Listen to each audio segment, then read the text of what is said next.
When you arrive at work, you'll plug in your car once again, this time into a socket that allows power to flow from your car's batteries to the electricity grid.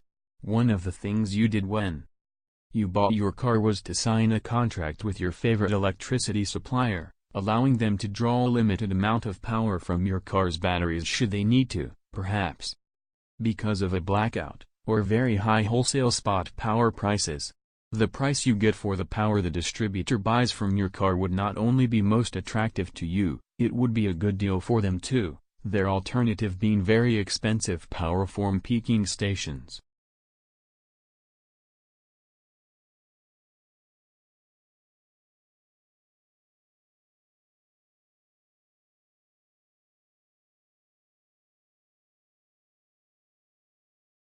In the past 2 centuries there has been a dramatic change in the role of food and eating in Australian public consciousness. Public discussion of food was largely confined to matters of supply, distribution and price. Towards the end of the 19th century some newspapers were offering regular columns of advice on housekeeping topics, including menu planning and recipes. However, eating remained essentially a private activity, even when undertaken in company.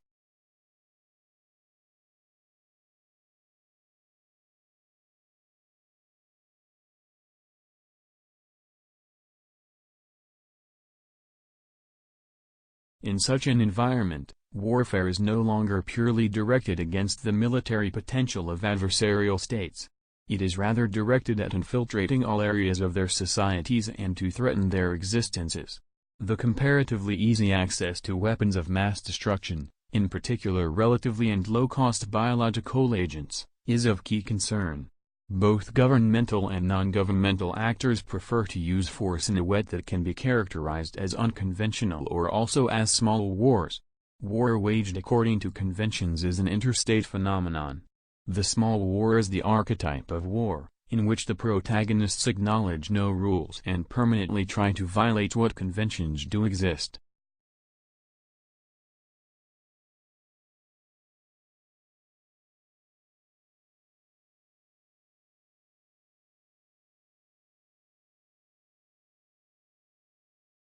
Spring never came and summer never warmed. 1816 became known as the year without summer. Crops everywhere failed to grow. In Ireland a famine and associated typhoid epidemic killed 65,000 people. In New England, the year became popularly known as 1800 and froze to death. Morning frosts continued until June and almost no planted seed would grow. Short of fodder, livestock died or had to be prematurely slaughtered. In every way, it was a dreadful year, almost certainly the worst for farmers in modern times. Yet globally the temperature fell by only about 1.5 degrees Fahrenheit. Earth's natural thermostat, as scientists would learn, is an exceedingly delicate instrument.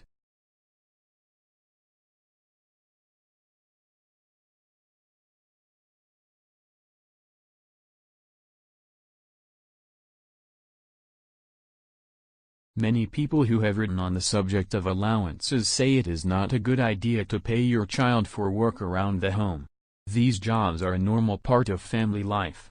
Paying children to do extra work around the house, however, can be useful. It can even provide an understanding of how a business works. Allowances give children a chance to experience the things they can do with money. They can share it in the form of gifts or giving to a good cause. They can spend it by buying things they want. Or they can save and maybe even invest it. Saving helps children understand that costly goals require sacrifice. You have to cut costs and plan for the future.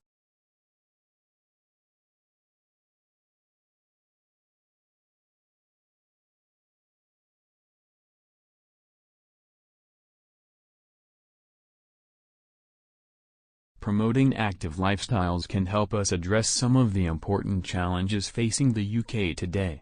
Increasing physical activity has the potential to improve the physical and mental health of the nation, reduce all-cause mortality and improve life expectancy.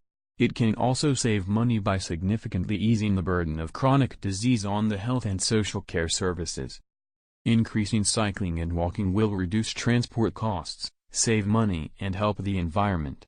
Fewer car journeys can reduce traffic, congestion and pollution, improving the health of communities.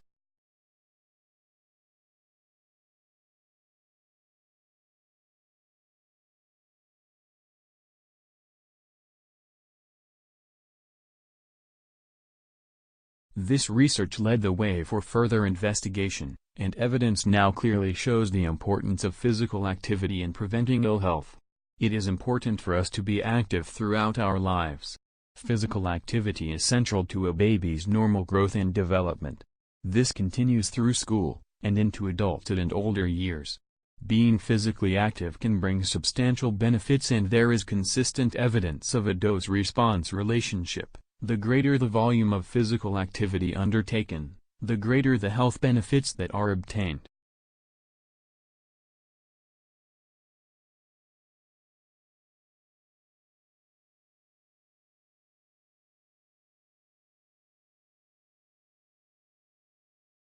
Taken together, our contributors show that narrative approaches to Australian history are not as simple as might be imagined. There is of course the issue of what should be included and what should not be. What, after all, makes a moment or an event sufficiently important to be included in an official narrative. Just as importantly, the moments and events that are included in narrative histories are open to multiple interpretations.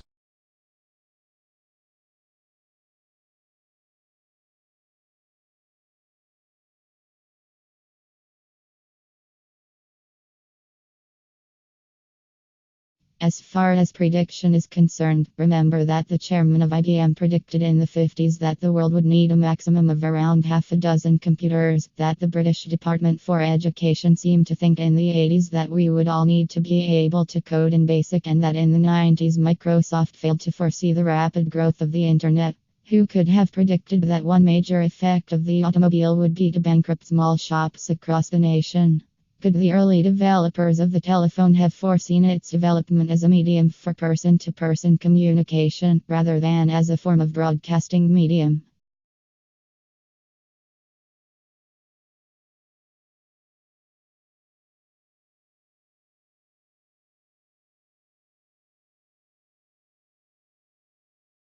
Tree ring specialists known as chronology proceed by noting the sequence of wider and narrower rings in a tree cut down in a known recent year, and also noting the sequences in beams from trees cut down at various times in the past.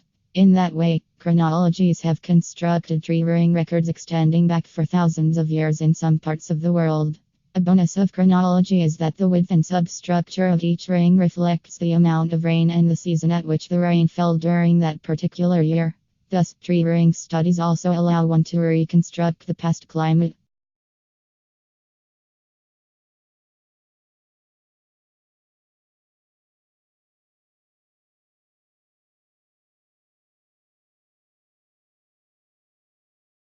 Among their duties, the SLPS will conduct crime prevention workshops, talking to students about issues including shoplifting, offensive behavior, graffiti, and drugs and alcohol.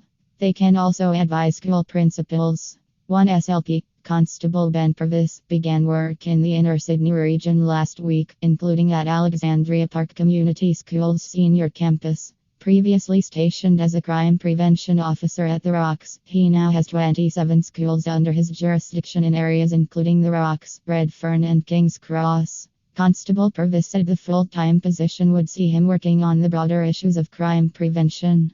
"I am not a security guard," he said. "I am not there to patrol the school."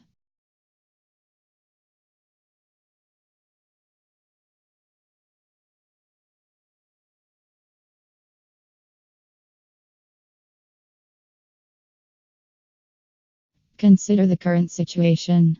Like their counterparts in the United States, engineers and technicians in India have the capacity to provide both computer programming and innovative new technologies.